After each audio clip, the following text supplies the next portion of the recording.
ThotzAnonymous. This is our...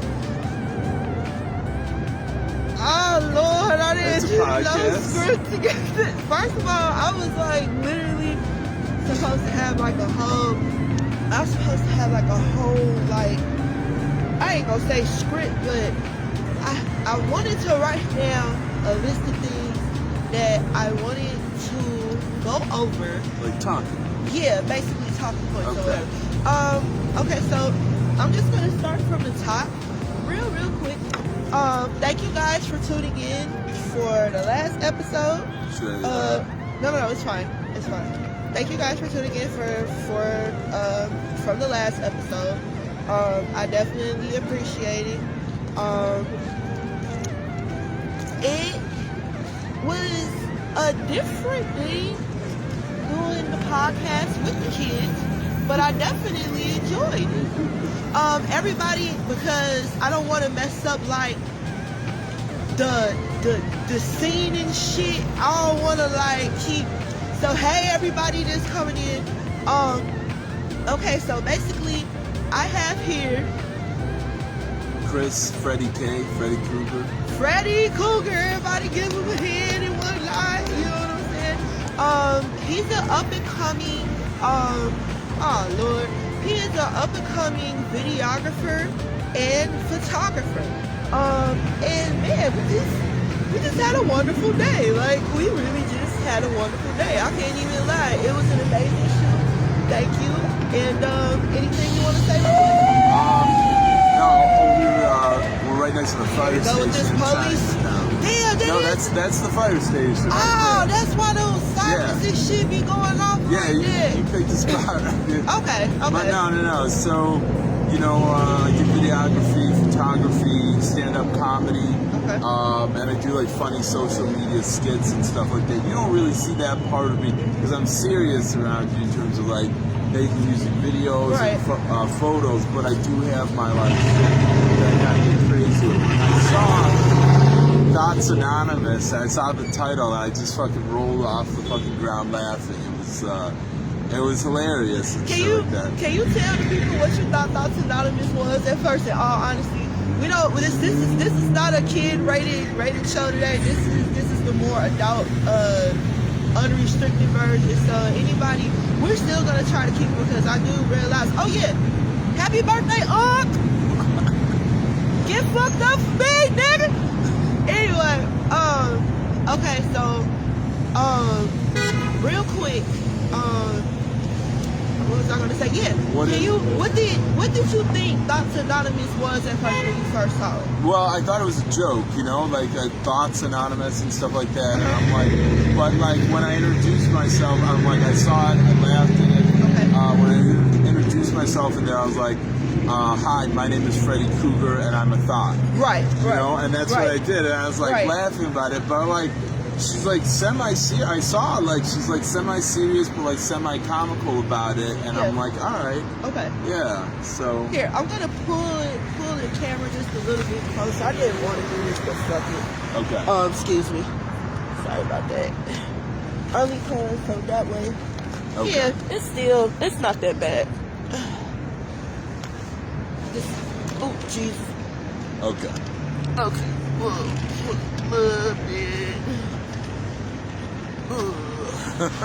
Okay, it's cool. Because we could get to the products later. Okay.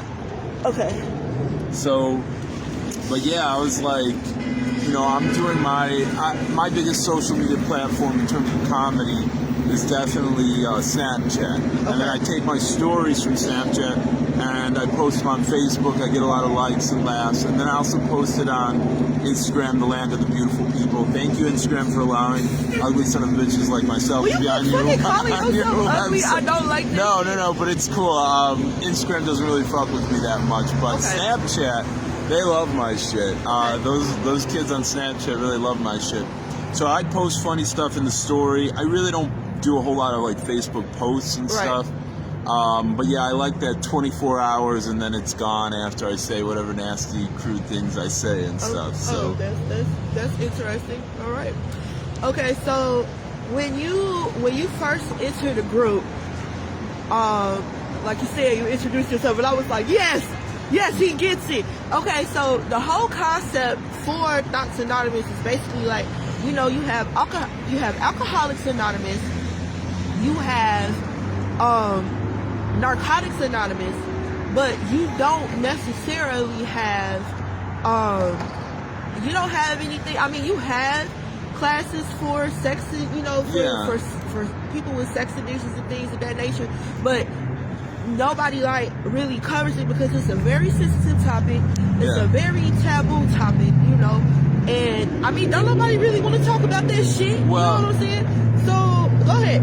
No, so like a good friend of mine, I won't name him, goes to AA meetings and occasionally NA meetings. Okay. You know, he's been through it all, and then he tells me there's also like a sex addicts anonymous. And he's like, I was half tempted to go to like pick up chicks and shit like that, and I'm like, that's totally the wrong fucking reason to go, but go do your thing if that's what you're gonna do, you know. But there is actually, you know, Alcoholics Anonymous, Narcotics Anonymous, Sex Addicts Anonymous, food. Something with food anonymous. Yeah, they have like the whole gambit. Anonymous?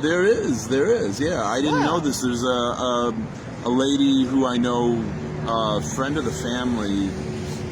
I won't name her either, but like she drinks pills and then overeats and stuff.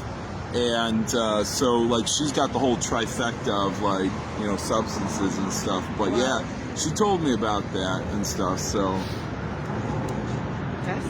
But yeah, I mean, I kind of thought the thoughts part, you know, was like semi-comical, semi-serious, and I kind of got that vibe, and I was like, you know, introduced myself in that way. My name is Freddy Kruger, and I'm a thought, you know. Right. So, and it was actually like real funny because that is exactly how I wanted people to actually introduce themselves in the group.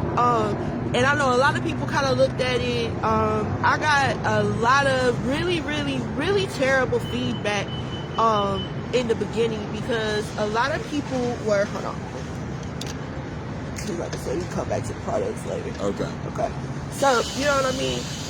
A lot of people basically were very upset with the beginning of the podcast because I did a lot of photography where basically I was clad, I was in my drawers and shit, you know what I'm saying? And a lot of people I didn't see you in your drawers. Yeah, I was in my panties. You were in your panties? Yeah, like that's honestly. Which podcast was that? I'm gonna have to look that up. Really? You gonna make me smack your ass down? I didn't pay that close attention. I'm actually glad that you did it though. Honestly, by the time that you had actually came to the podcast or whatever, no, all right. Go ahead. I'm just kidding for shits and giggles, you know. I'm a shits and giggle my foot in your ass, man. Relax.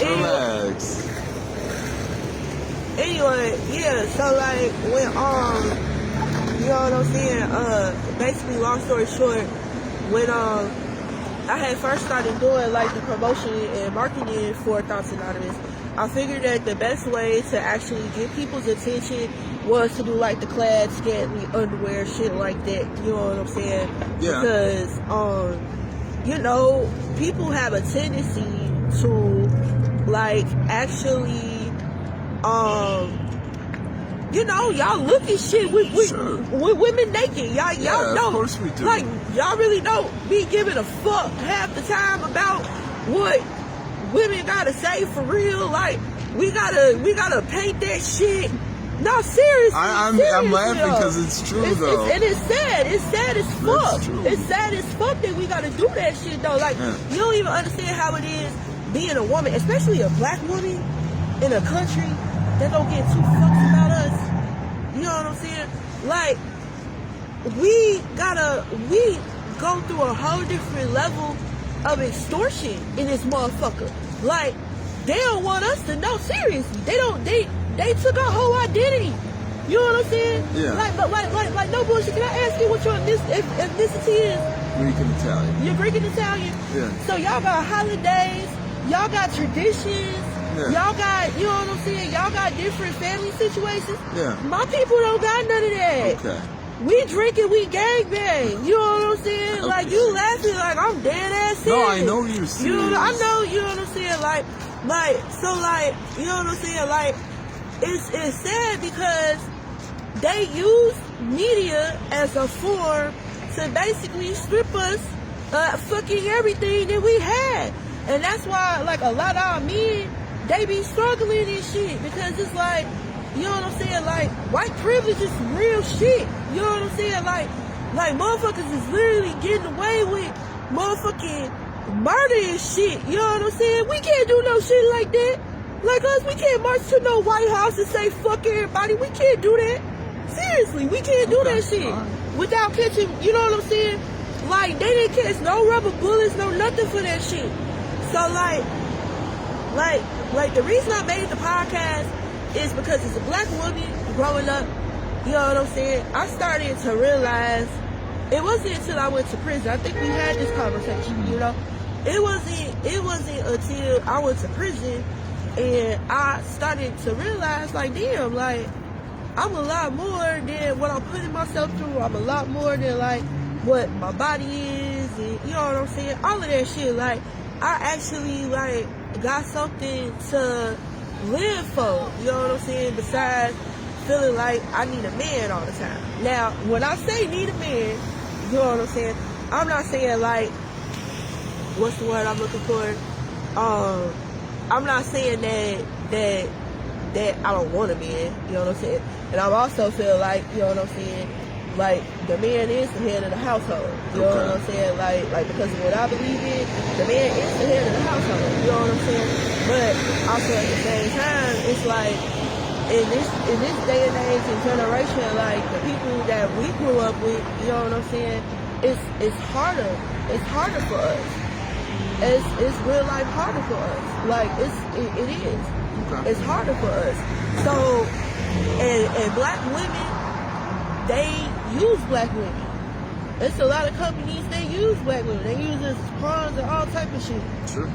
You know what I'm saying? So, I created the podcast on some, let me enlighten people, like, what I learned about myself, as far as, you know what I'm saying, like, figuring things out about myself through my walk through womanhood. And when you hit me up, I was like, oh, okay, cool. Like, you know, he's a future co-host. You know what I'm saying? I do like a lot of his ideas. Like, you might share some of the. So, I'm doing my own, like, comedic podcast. So, oh, he's a comedian. You did say that already. Yeah. Right? Yeah, he's a comedian as well. If y'all didn't catch that, you know what I'm saying? And I just so you know, I would rather laugh than cry. So, like, you know, you tell me some tough stuff and shit, and I'd rather make a joke out. That's how I deal with it. But it's not that, like, I don't care about it. If I didn't care, I wouldn't be here talking to you. I'd just get up and leave. Right. I do care. No. I never said that. I know. I'm just saying. But, like, I have some, like, podcast ideas that I was, like, thinking about. And so, like, I did photography when I was younger, and videography, and then I started doing stand-up at a club.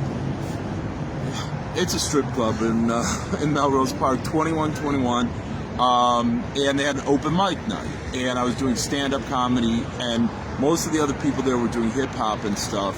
Got friends with some of the people there, and... Oh, okay. You know, one of them got me back into photography. He needed some photos for his YouTube videos, so I took some photos for him. And I kind of got... What photos did you take? For, like, at the Pilsen location. I took some photos there before for, like, cover art for some of this one rapper's songs and stuff. Okay. And so, you know... I kind of wanted to like start doing videography again, but I've been doing podcasts, comedic podcasts, toxic relationships, music, cars, all sorts of interesting topics that like kind of appeal to people. And so yeah, that's what I do. That's what I do on the weekends and on Instagram Live or Facebook Live and stuff. So. Okay, all right. That's cool. So what really inspired you to reach out to me to even talk about the co-hosting situation? So it was the whole ThotzAnonymous thing. I think, if I can be honest, my taste in women isn't the best. Oh, you talking about 2021 with you talking about Megastar, oh, okay. DJ Rexit, Pat Daddy. Okay. Yeah, those guys. Shout out Megastar. Yeah. Yeah. Hydro been a boss. He's there. That guy, he's a cool guy. Okay. Yeah, so, yeah, I love fucking DJ Boucha Lady! Fuck you talking about? Boy, that's my nigga. Anyway, you feel me? But nah, them some of the peoples though, you know what I'm saying? They cool. You know what I'm saying? They definitely mad, and they open mic definitely be jumping. Like, it has some of the best talent that I've seen in the city.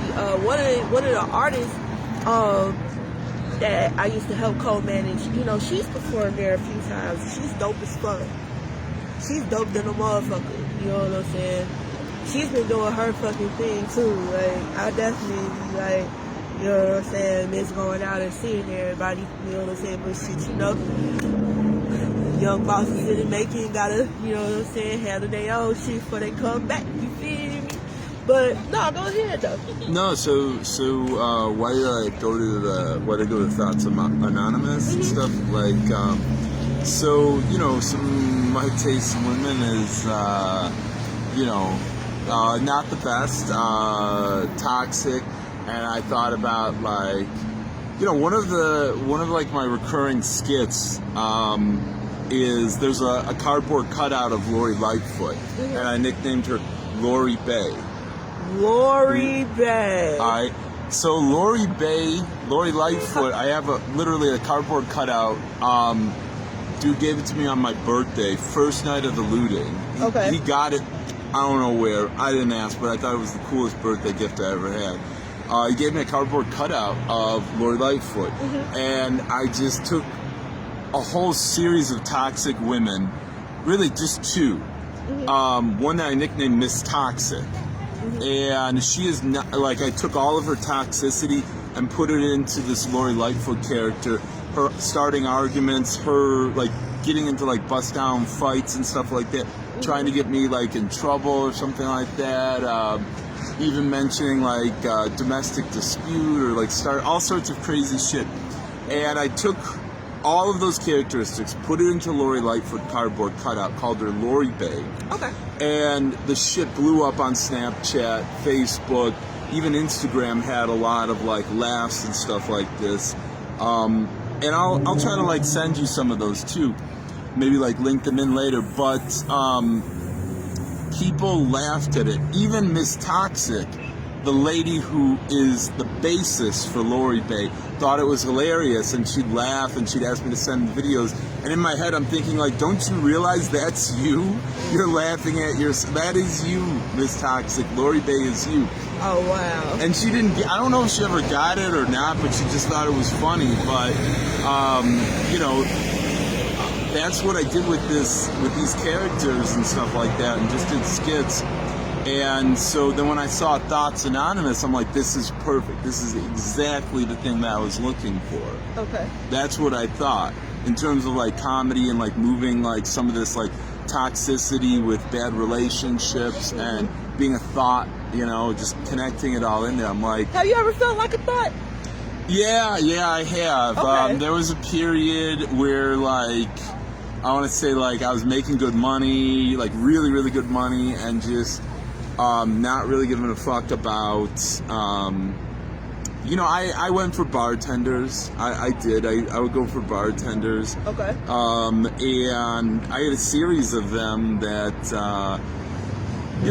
call up, and I was definitely it was a pretty strong thought phase of mine, Okay.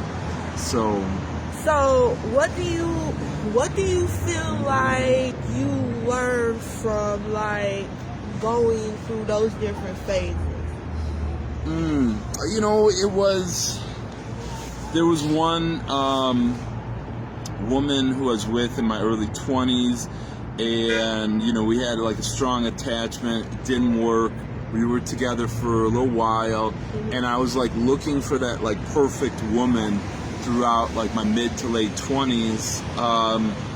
Didn't find her. Did beauty, career, like having everything together, and I was like, I'm not gonna settle for less than that. Okay. And then a good friend of mine had, you know, a good friend of mine in my like early 30s had 7 girlfriends. Okay. And he's like, why don't you, and like I met this like crazy girl who was really DTF, and you know, I was like, you know, I'm going for it. He said DTF, but the thing, but you gotta understand, like, she was really fucking crazy, and I'm like, no way would I ever even show her to my family. Right. So okay. I didn't even actually have that much money. Like, we just did backseat of my car. That's what we did, and then the next day, she's so fucking crazy. The next day, she's like, I love you, and here's a teddy bear, and I want you to meet my... I'm like, no, stop. Like, no, okay, I'm sorry. We can't do this. So, okay, so do you know where she was at emotionally when you and her had this encounter? She's crazy, okay? So, like... I think she was like, just really didn't get out much, and I just kind of caught her. She was a friend of a friend, and I just met at a birthday party, and I'm like, this one's DTF, all right. And she ain't bad looking and stuff either. But yeah, she was like the next day, and we're talking about like behind an abandoned factory, the car, you know. And then the next day, she's like, I love you and all this stuff. And I'm like, oh, no, I can't fucking do this. Oh, wow. And I don't know. I don't, how do you do that? Like, have you not been out that much? Like, it was that's what I was thinking. And so then I'm like, all right, fuck it. And my friend who has 7 girlfriends, he's like, you know what? You should have just kept her on the side. And I'm like, you're right, man. Maybe I should have. And I'm like regretting it, because after I say so no, you just be collecting while like no. My buddy, he was like, like after that, like my buddy was like Future before Future came out. I mean, he had his girlfriends and like all that shit. Okay. And then I'm like, you know, maybe I shouldn't be so uptight looking for this perfect woman with all this stuff. Maybe I should just fucking have fun. Like, I finished grad school, I got my career, I'm working, got my place, got my car. Like, what am I sweating little shit? Let me just have fun, fuck it. And so I wasn't like my friend, but I, you know, had my, like, hey, I'm just gonna go to this bar, talk to this bartender, wait till she's drunk, till I'm drunk, tell her a whole shitload of jokes, come back the next night, sooner or later, hey, come back to my place, let's get something to drink. Do you feel that,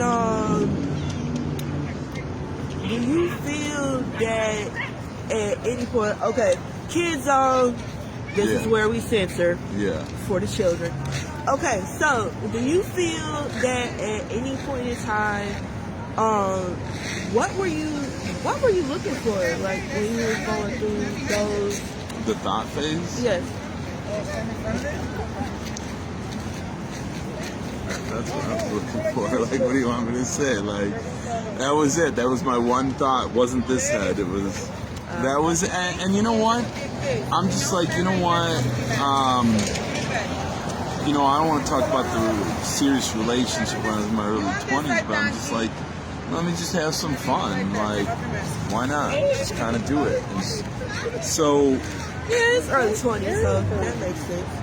But I met somebody, and she kept calling, and she kept insisting to come over. She would not stop calling. She wasn't crazy. Well, she was crazy, okay? But she just wouldn't let it go. Like, I would blow her off. Okay. I wouldn't answer. She, you know, had 2 kids, 2 different baby daddies.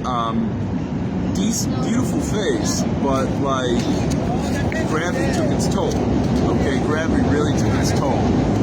She had a scar from her baby right here, and it looked like an IED went off next to her. And I'm like, you know what, though? She kept calling. I let her come over, let her, sleep over the night. I wouldn't let any of these bartenders sleep the night. I just be like, all right, you got that, you call that a hoe bag? I call that a freshen up before you go bag. Uber's going to be here in 5 minutes, babe. I'll call you tomorrow. That's what I would do. Okay. This one just kept insisting, calling. So I kind of let her come over and stuff. And I was like, well, she's not perfect looking, but neither am I. So I'm not going to sit here and be like picky about, this or that on her. Oh, okay. And she grew on me. And then I liked it. I was like, you know what? I think I'm done being a hoe. That was it. Like, I'm like, I don't want to be a hoe anymore. Wow. That's a beautiful thing, for real. Yeah. Because, like, I don't know, like, listening to your story and shit, now this is where shit gets real. Listening to your story and shit, it's like, damn, so that's what the fuck y'all niggas be thinking, like, when y'all be doing certain shit? So y'all see a bitch in the club, no, I gotta ask you shit. So y'all see a bitch in the club, right? You know what I'm saying? She doing her, she probably out with buddies and shit, you know what I'm saying? You be like, alright, oh yeah, cause we did, yep. So like, let's say like, you see a woman and you say, oh okay, you know what I'm saying? I'ma see what's up. Now, what automatically makes you think about that? Okay, is it that a woman is a hoe or a whore, or like? Do you feel like because you see woman in the club and she chilling with her friends and shit, then that's like automatic hoe flag? I'm just trying to see like the psychology of why men think the way that they do. Because like for me, like I can honestly say when I really examine like different shit that I went through, you know what I'm saying, as far as becoming a woman and shit and going through my little hoe phase or whatever, like, to me, it was a psychological thing. Like, I felt like I needed these niggas, you know what I'm saying? Like, I felt like, oh, a nigga ain't gonna like me unless I fuck him. Because by the time I really got to, like, a real, make sure kid, okay. By the time I really got to, like, a real point in life where I feel like maybe I'm mentally mature to understand that my body is a temple and it's a lot more, what's the word I'm looking for? Hold on, give me 1 second. My body a temple. So in order for certain things to take place or whatever, you know what I'm saying, I had to treat my body like a temple because this is the body that Yahweh gave me. You know what I'm saying?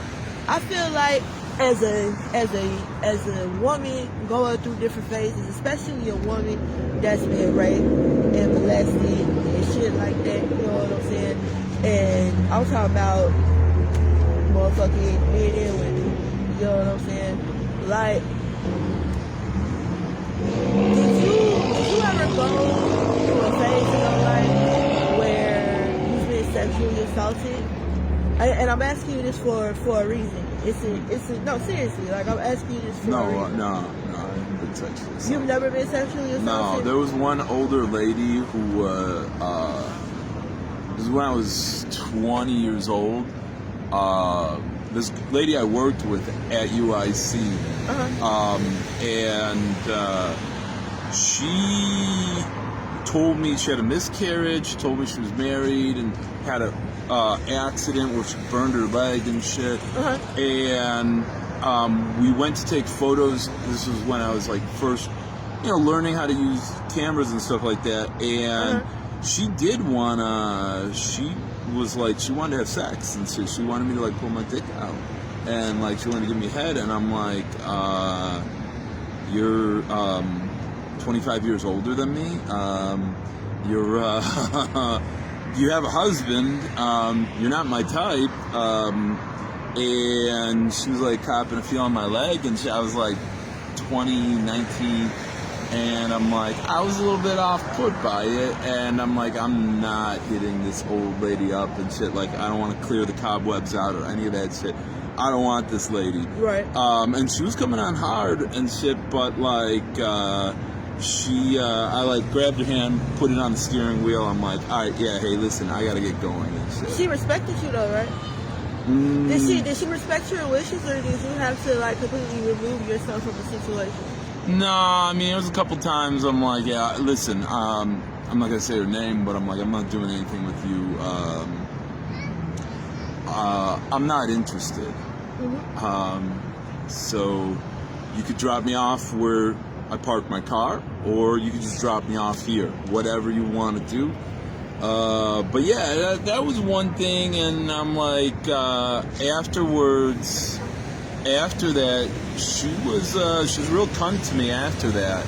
Damn. Yeah, and then she tried to like get me to like come to her office like by myself and stuff, and she kept like making some moves and shit. And I'm like, this is.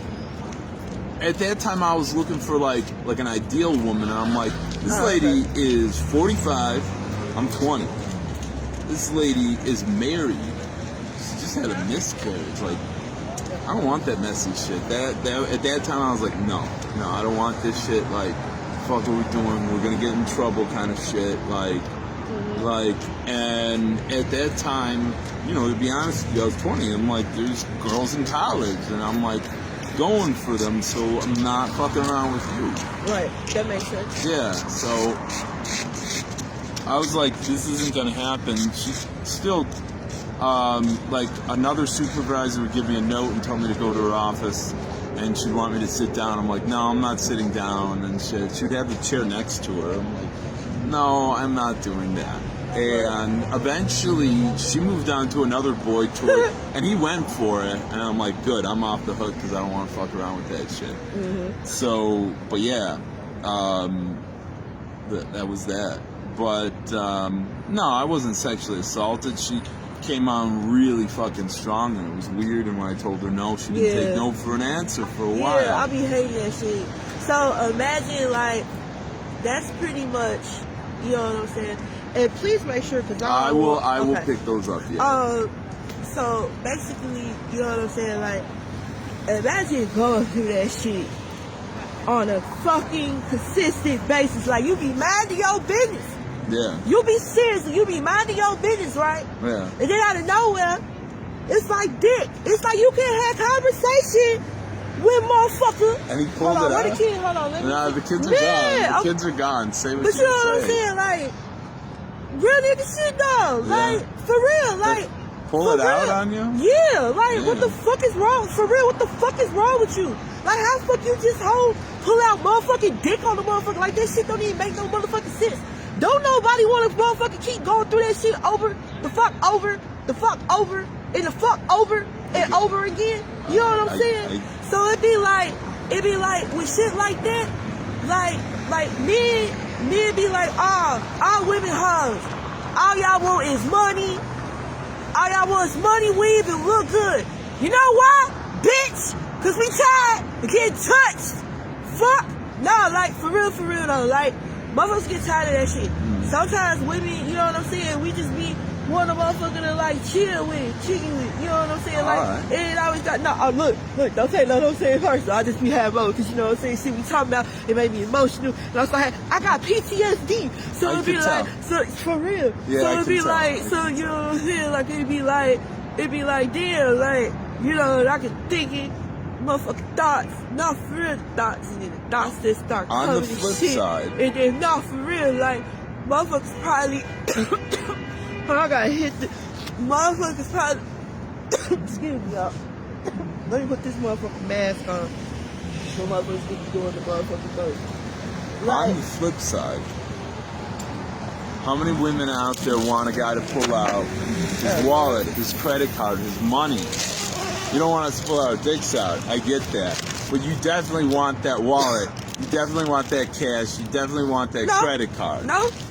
Real women rather be fucking respected. Okay. Because a real woman get her own motherfucking money. A real woman do what the fuck she needs to do to make sure that her motherfucking kids is straight and her motherfucking family straight to the best of her fucking ability. Fuck is you talking about? Don't no real woman always want to be in the motherfucking nigga pockets? You know why? Because that means that y'all pretty much get to fucking control us. And then the thing is, niggas, let me not, cause I can only imagine the bros called me. She said nigga in front of a white man like 45 motherfucking times. You look like the motherfucking, what's the Jim Crow shit? Wow. No, you have to, like, you have to understand, like, I have, you might not understand, and that's fine if you don't understand, but I actually represent for a lot of different shit, you know what I'm saying? Just so you know, there's a kid right I represent a lot of different things, you know what I mean? And because I represent a lot of different things, I have to also make clear, you know what I mean? I am for the people. I am for all people. I am for our people, and definitely our people. I am for everybody. But, as Big Sis has said,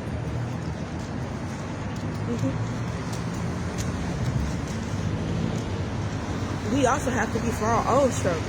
You know what I'm saying? White people dying at an alarming rate. And see, the motherfuckers I know and the shit I'm into, motherfuckers to take this shit and put it into some whole motherfucking cool shit on me for real. For real? I ain't got time for that shit. And don't get it twisted.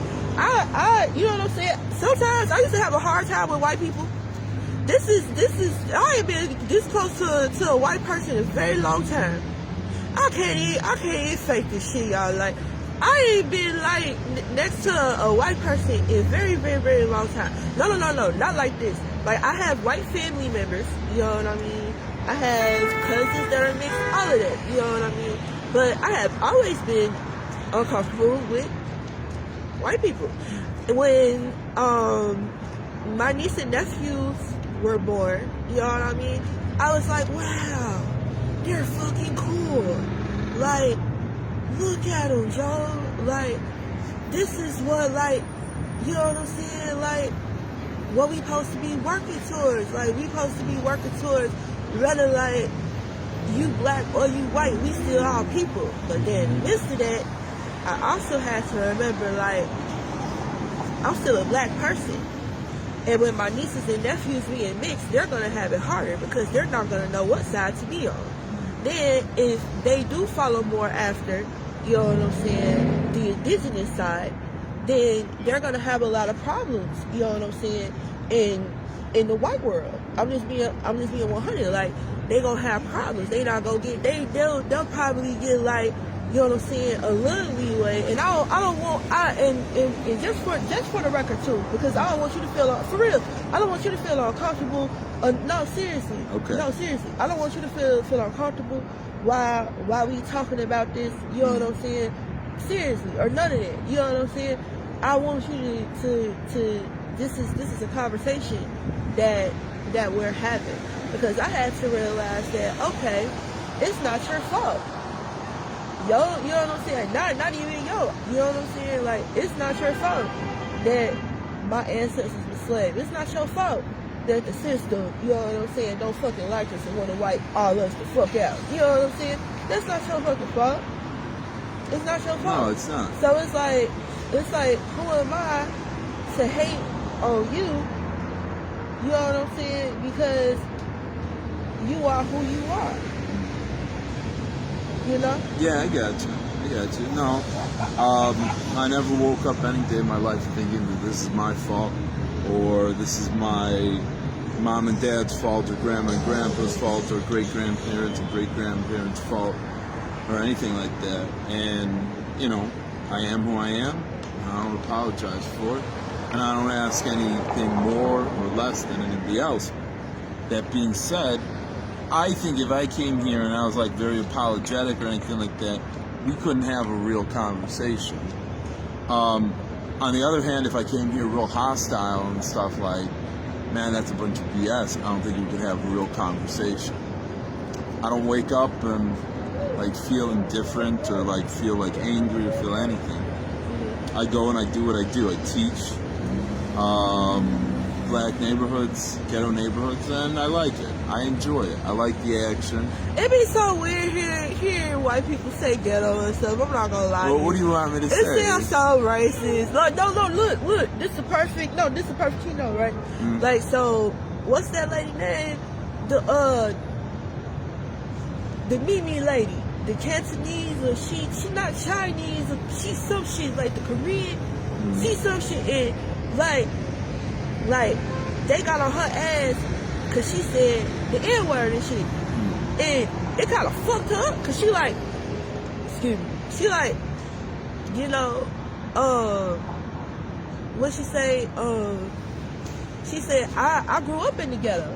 You know what I'm saying? Like, I'm in the ghetto. Like, yeah, this is the culture I come from. Like, I love black people. I love them dearly. You know what I'm saying? But like, you know, she felt a little attacked when she said the N-word.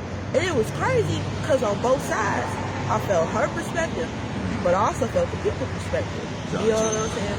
Because it's like we get it. You know what I'm saying? Like this is like me. Like, I didn't grow up in the hood all my life. You know what I'm saying? And I didn't go to school in the hood. You know what I'm saying? I went to school up north. You know what I'm saying? Like, I had the experience of like being around all races. I was around Irish, Chinese, Polish, Czechoslovakian. There was a few Korean, Vietnamese people in there. Like, it was all different races. You know what I'm saying? In the school that I went to, and it was weird because I never fit in with black people. You know what I'm saying? A lot of my friends was Polish, and well, I had three girl best friends. Yeah, four. I loved all them bitches. Some of them bitches I ain't like, you know what I'm saying? Because I felt like they used to kind of pick on me because they didn't really understand. Like, I'm weird. Like, you know what I'm saying? Like, my granny, I grew up with my elders and shit, you know what I'm saying? So it was certain shit that, like my granny didn't play around us. Like, you know what I'm saying? Like, I literally, like, my great grandma used to make me watch shit like Shirley Temple and motherfucking, for real. What's that shit? That's what, like, my grandma loved. Yes, that was their generation, though. They loved that, though.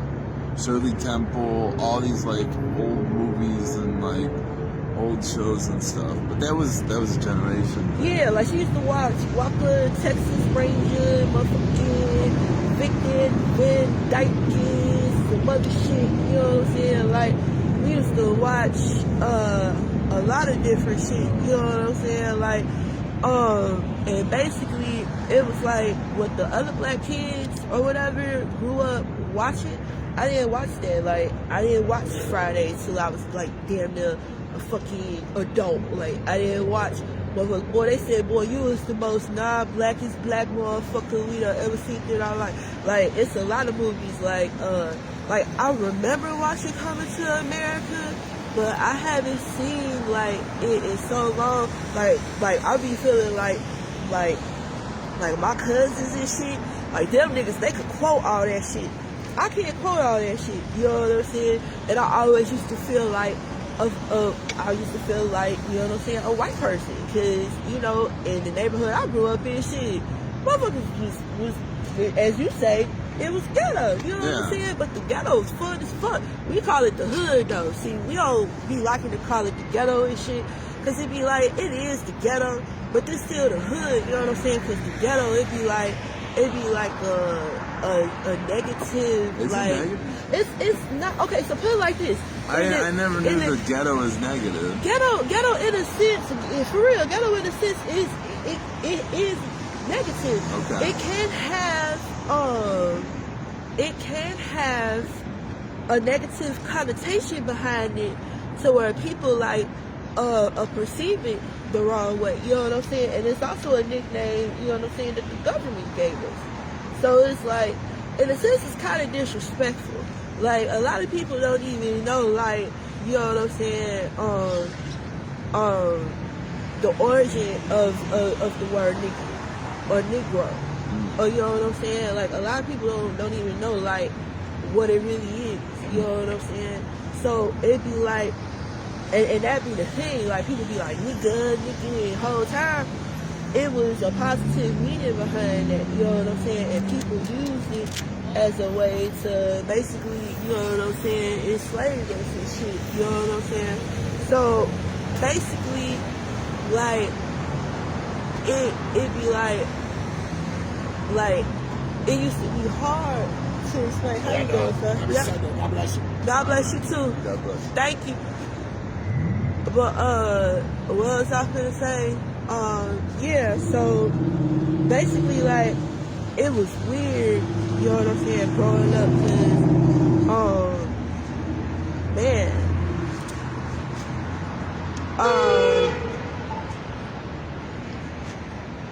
I mean, I really don't know how to explain it, you know what I'm saying? Yeah. No, I kind of get an idea of, like, identity and stuff like that. As a kid, my grandparents spoke Italian and Greek. Okay. You know, and I remember, like, watching TV and thinking, like, first of all, like, a Greek last name, there's 20 people in the United States that have my last name, and it's weird. It's different. You know, my grandparents spoke Greek and Italian. They cook different food, and I'm like, why don't we have a last name like Parker? Why the hell does my family speak this other language? And I remember, like, wanting to be American with, like, a regular last name, and I didn't want to speak these languages to my grandma or grandpa or anything like that. I'm like, you don't want to speak to me in English. I remember, like, clearly having, like, an identity crisis of, like, whether I'm American or just foreign.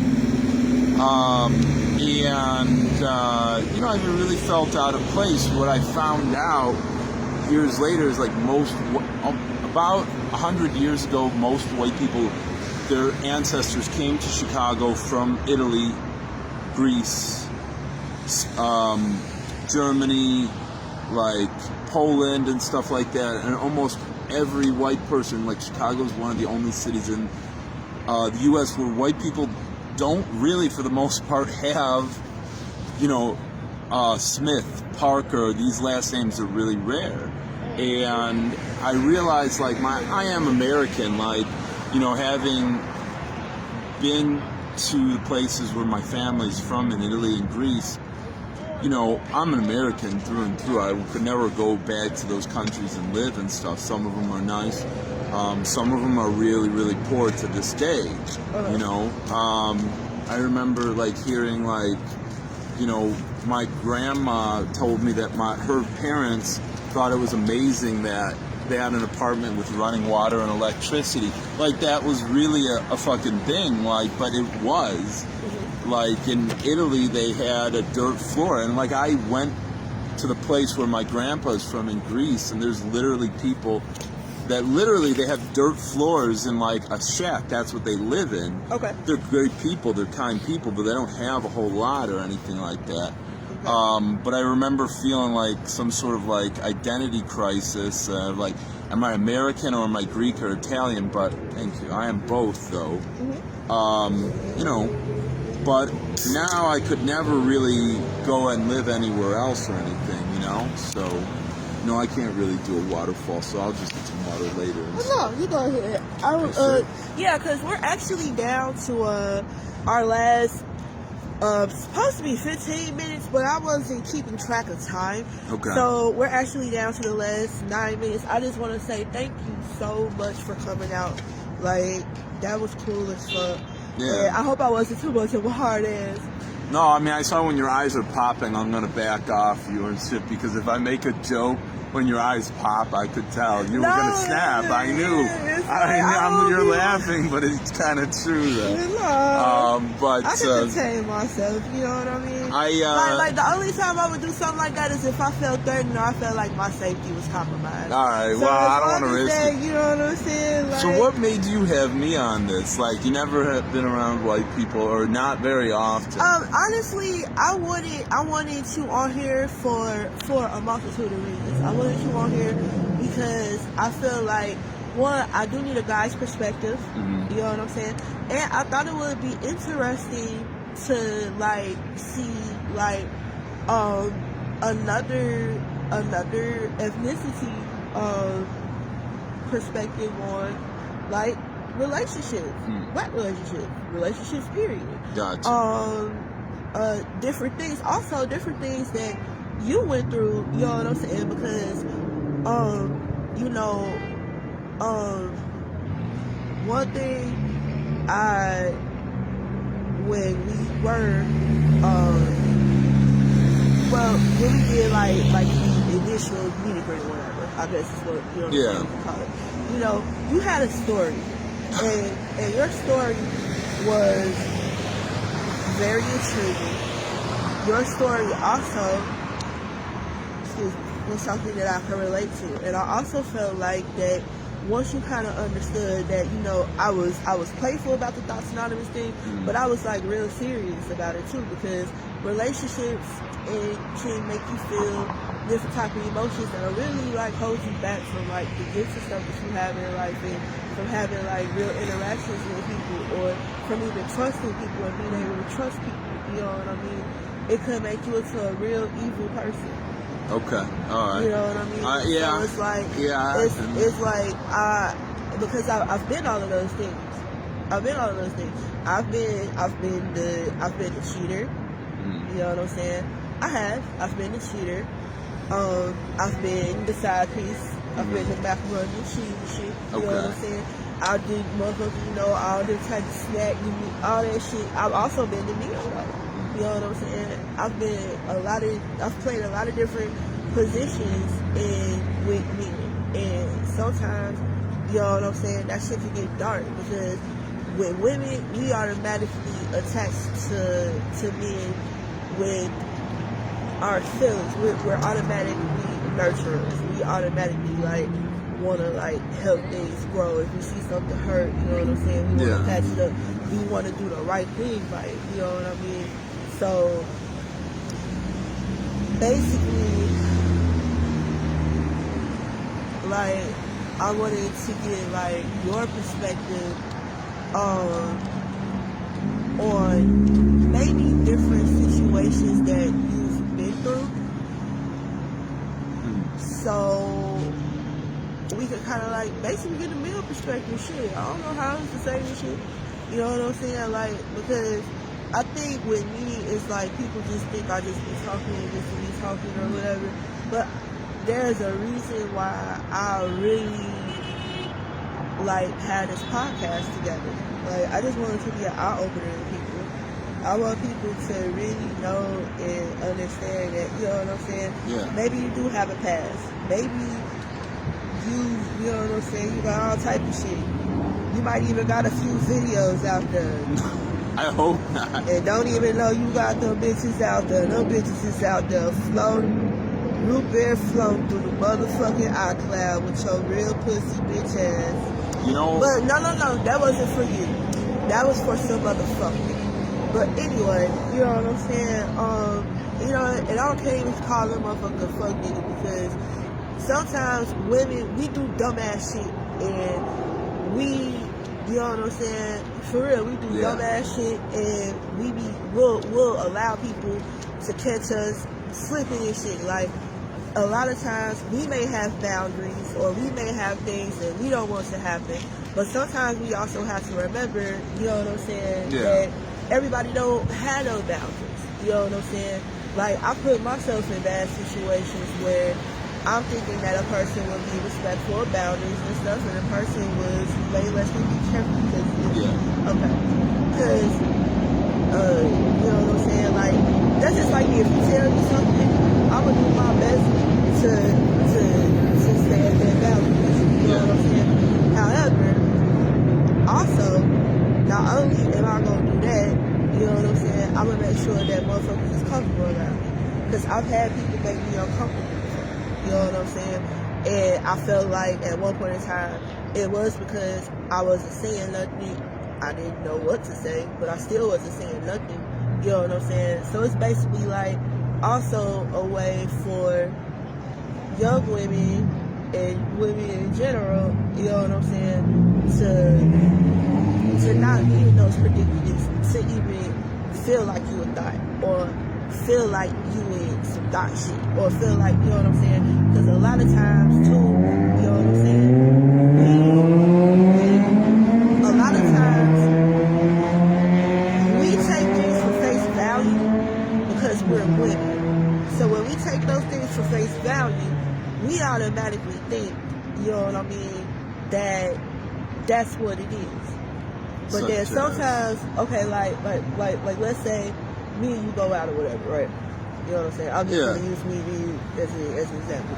Me and you go out or whatever, and I tell you, I say, hey, you know, I might have just got out some shit. So in this scenario, we'll say I just got out some shit. Hey, I just got out some shit. You know what I'm saying? I'm not, and depending on what I've been through, I'm the type of motherfucker that just be like, hey, this is not what the fuck I want. We could be friends, you know what I'm saying? Like, if I feel like you approach me in a sexual manner, I'll be like, okay, you know what I'm saying? We could be friends, we could be cool, you know what I'm saying? I might, you know what I'm saying, chill with you, but I don't want nothing on a sexual level or nothing right now, you know what I'm saying? Like, and let me know if if anything I'm saying is also making you uncomfortable too. No, it's fine. So, okay, I'm just making sure. Yeah. Seriously. No, okay, all right. So, basically, like, I state to you again, like, hey, you know, I just want to be basically platonic friends, right? No sex, no nothing, just chilling. And you keep pushing an issue of sex, you know, like, there were situations that I was in where I let kind of like the peer pressure and shit of somebody kind of like constantly asking me for the shit, and just finally came into that shit. You know what I'm saying? Yeah, it is peer pressure. Okay. Because a lot of times, you know what I'm saying, especially women with low self-esteem, because I was a woman that suffered from low self-esteem. You just want a man to like you. Especially if you've been like women, you know what I'm saying? If you went through a situation where you got cheated on, you don't ever want to feel that pain again. If you went through a situation where, you know what I'm saying, a person maybe led you to believe that they wanted more from you than sex, but then, you know what I'm saying, that's not, you know what I'm saying, what they wanted or whatever, you know what I'm saying? Like, they just basically wanted to, you know, be, as you call it, DTF, right? Yeah. Okay. Like, because I was in, you know what I'm saying, I had a situation, you know what I'm saying, where it was a DTF, you know what I'm saying? Now, I didn't know it was a DTF, though. You understand? No. How do you walk into that? Like basically, it's like for me, like kind of like the situation we was talking about with the young lady in the car or whatever. Well, okay, so like. Oh, okay, I got you. You understand what I'm saying? Yeah. Like it was like at that point in time, it wasn't that fucking extreme though. But at that point in time, it was like I had a lot going on as a woman. Yeah. I was homeless. You know what I'm saying? Yeah. I'm basically like in between the situations. I'm sleeping on the train and shit. So when this individual met me, he was a wonderful individual too. I really did like him like a whole lot. You know what I mean? I liked him a lot. And basically, it was like when, you know, we kind of started talking and stuff. Like I didn't really want to get to know him because I didn't want to put the time into getting to know this person. But then I was like, you know what? They might be kind of cool. And then it ended up basically being a DTF situation because I didn't really want to interact with this person. You know what I'm saying? Because I had too much shit going on. But they kind of, you know, was persistent about the shit. Now, in that situation, you know what I'm saying? Like, it just be levels to, like, different shit. Like, it be levels to, like, don't know, hold on, let me make sure, we're kind of over time, but we started late, so we'll do another 10 minutes, and then we're going to shut it down. So the last 10 minutes, like, I started to realize that this is when I started to realize that I really need to take out time to myself because I never wanted to be in a situation like that. That's why we, you know, spoke with the young lady or whatever, and, you know, he was possibly like, hey, you know, and she was like, basically, fuck you, that's what it was, because at one point in time she probably was real infatuated with you. Like she probably did really wanna, you know what I'm saying, be with you or whatever. But once you pretty much rejected her and let her know it was a PCF, it was like, okay, well, I'm gonna frolic off into motherfucking Alice in Wonderland and do my fucking thing. You know what I mean? And women get like that too. It's like, cause women, just like men, I believe men love hard. You know what I'm saying? I'm not a man. You know what I'm saying? I can't say that shit. You know what I'm saying? But I believe that men love hard. And when y'all get hurt, y'all be like, fuck everything, fuck everybody. You know what I'm saying? And then it just turns into like, I don't know, I just think y'all go through it to where y'all just think like every woman is a piece of shit. And I say that because I think every woman has kind of like went through a situation where, you know what I'm saying, she's felt like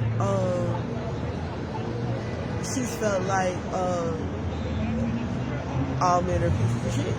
I will say, my friend who has 7 girlfriends, he definitely still to this day subscribes to that, you know? Mm-hmm. And, you know, I don't know. No, I mean, I do love hard, and I have loved hard, and it hurts, but get up and move on. That's what I've always done. Just get up and move on. There's more fish in the sea, you know? You know, and take a step back. I always took a step back to try to learn from whatever it was, whatever situation it was I was in. If I loved a girl hard, and then it didn't work, I was like, what could I have done differently? What was wrong with her? What was wrong with me? But, you know, a lot of guys do honestly get caught up on that. A lot of women do get caught up on that. I don't know. I mean, like, you wake up in the morning and, like, that's God. Like, you woke up in the morning, like, you never know what could happen. Like, you could wake up and, like, you know, my dad had a tumor one day, and 4 months later he was dead. And, you know, I had a health scare of myself that I don't really want to go into, but for me, I always felt like if I just stood around and, like, stewed in my negativity, I'm wasting my time. I'm wasting my time when I could be out there meeting somebody else. But, you know, I had, you know, a loving mom, brother, grandparents that were there for me when I was a kid and stuff. Not, you know, not everything, but they were pretty good, you know. So, I mean, I didn't sleep on, you know, in a train or anything like that. I had it good. I did. And I thank God every day that I don't know what it's like to do that kind of hard shit. Nor do I want to. I have one of my best friends. I didn't know what it was like to do that type of shit either. Like, not the trains. I done been homeless and shit. Like, I done, like I've done a lot of different shit. Like, I'm an expert at running from the police. You know what I'm saying? So, like, you know what I'm saying? Like, I'll be like, it's a lot of shit that, like, some of my homies done went through, and I'll be like, damn, I thank God I didn't go through that. You know what I'm saying? Yeah. But then it be shit that gotta make you go through just so you can understand your homies' pain. You know what I'm saying? So you can understand how they got to being okay, how they got to. Because I used to be jealous of a lot of my friends. Did you? I used to be jealous of a lot of my friends. I did. I used to be jealous and envious of a lot of my friends because I used to look at them and be like, damn, how do you get that type of success? Like, what is it that I'm doing wrong? How come I'm not in the car? How come I ain't got my own crib? How come I ain't got my kids back? You know what I'm saying? Like, serious shit like that. Like, why I keep running into pieces of shit for fucking men? Like, and then the part of the ThotzAnonymous thing is, a lot of women go through this because they think they hoes. They think they not worth shit. They think they ain't never gonna be worth shit. You know what I'm saying? They ain't got nothing to stand on. They been doing dick after motherfucking dick. Now I did a lot of dicks. I may not have did as many dicks as some of you. It don't even matter. I've done dicks, but I ain't done dicks. There we go. You know how in Chicago, you gotta put a double motherfucking meaning on everything. It's like dicks. You know what I'm saying? But you know what I'm saying? Yeah. Like, shit, back home and shit, you know what I'm saying? Like, that's what the fuck, you know what I'm saying, they be talking about or whatever. But, yeah, so, basically, You know what I'm saying? What's the word I'm looking for?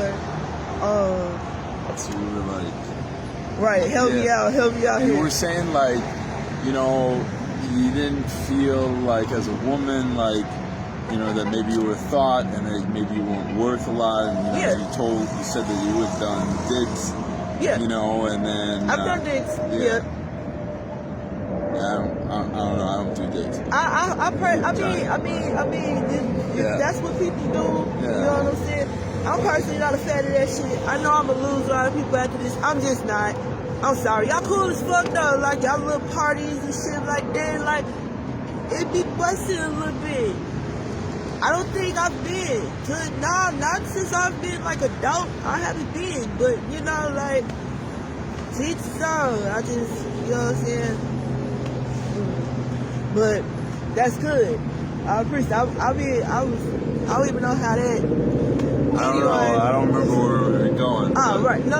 Okay, so this is where I was going with. Basically, like, I just want it to be a situation where women learn their self-worth after feeling like that they can't recover, I guess, from, you know, having a body count. Fuck you, like, you know what I'm saying? You know, slipped on a few dicks. You know what I'm saying? Like, it's this song by this rapper, you know what I'm saying? By this rapper, bitch named Shella H and shit, you know what I'm saying?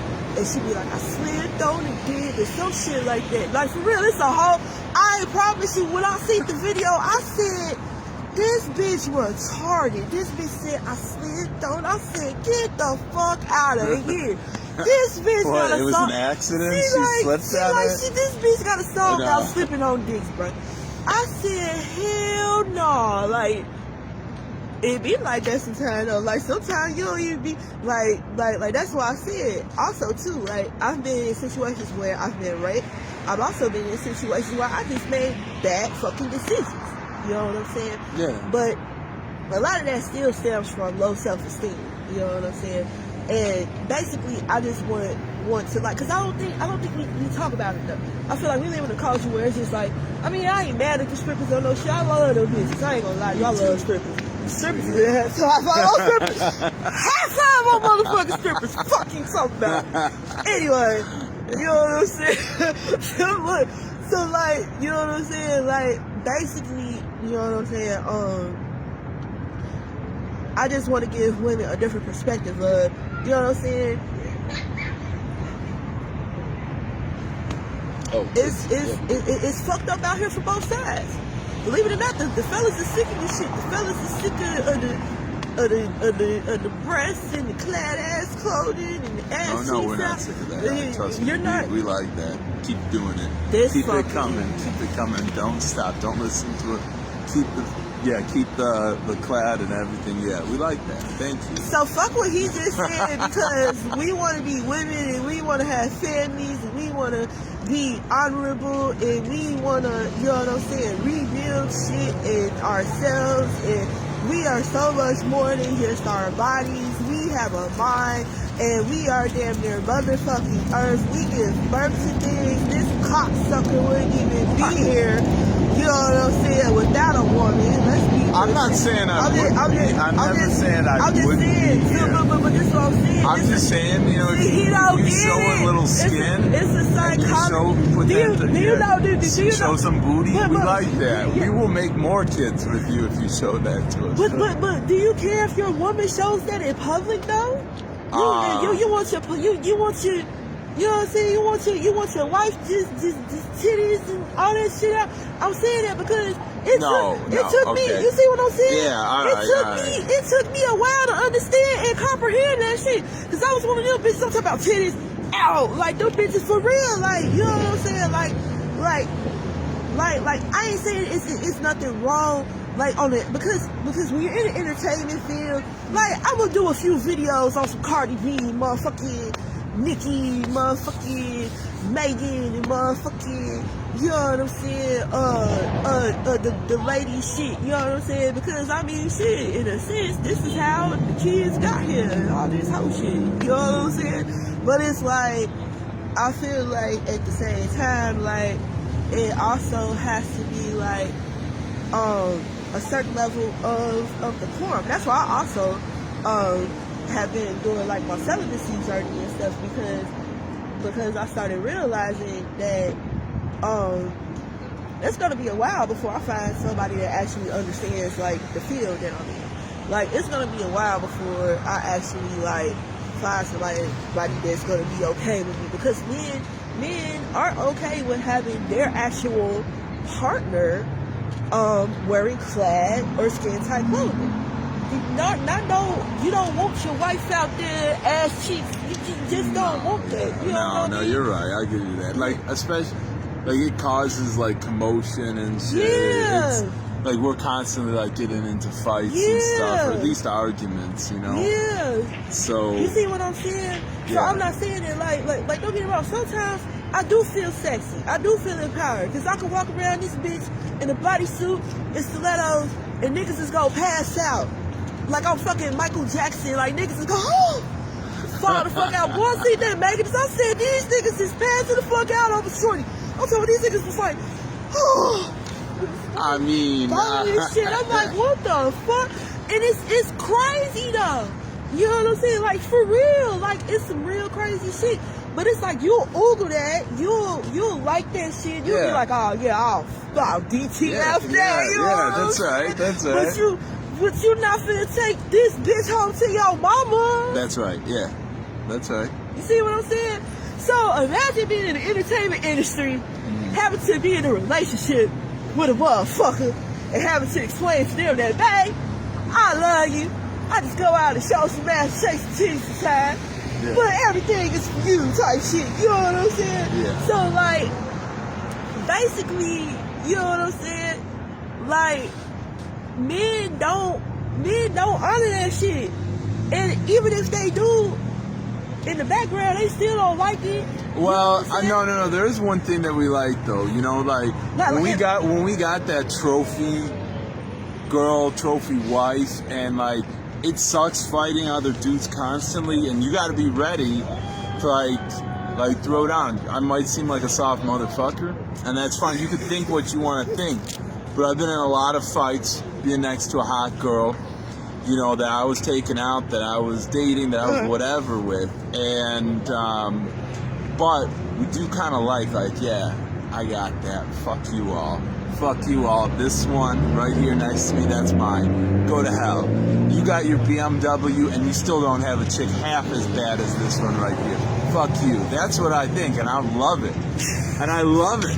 You know, like, we got like guys who got a pissing contest, you know, and that was fun. Yeah. Like I said, is that what it is? It's a pissing contest shit, y'all. You know what? Like, why do y'all call it pissing contest? No, it's just like we're pulling out our dicks, like who's got the biggest dick kind of shit.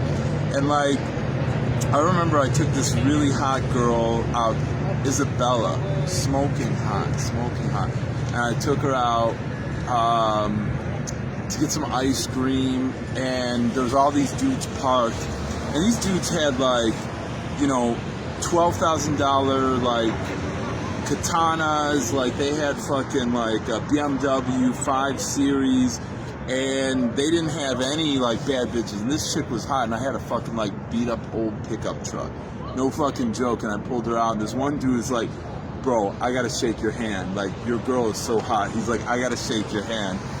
And I'm like, no, but like, and I pretended, because she's looking at me, like, as I'm getting all this, like, all these dudes are like, you know, really fucking like loving on this, and I pretend like I'm not impressed. I'm like, no, but then secretly I'm like, yeah, I'm that motherfucker, yeah. That's what's up. Yeah. Oh, okay, that's honestly, it is, you know, it's a good feeling. You know, I mean, I'm familiar with like the street race scene, okay?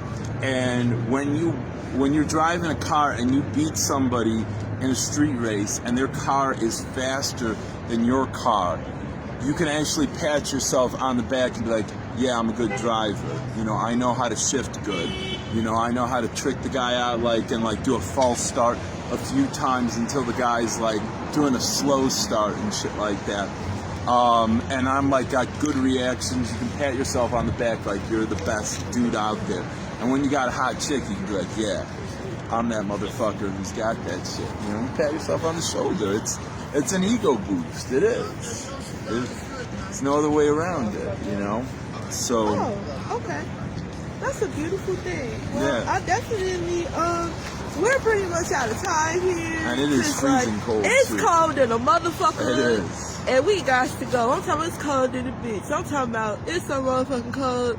I'm anemic than a motherfucker. I can't even believe I done sat out here this goddamn long fucking around with you people. Talk on you talking motherfuckers. But, no, like, okay, so, wow. Okay, so, like, where are we at?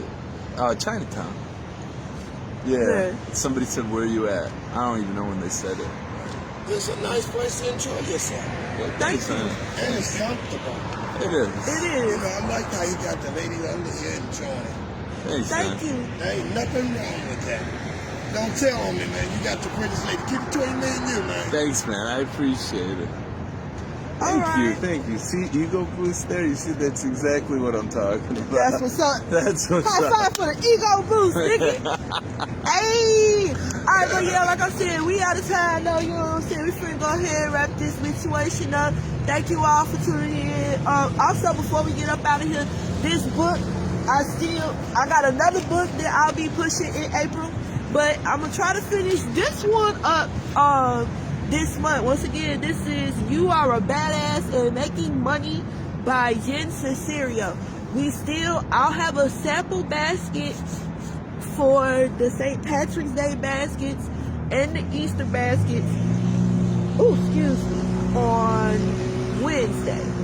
I'm gonna put it in my notebook, cause y'all know my fucking time management sucks and shit.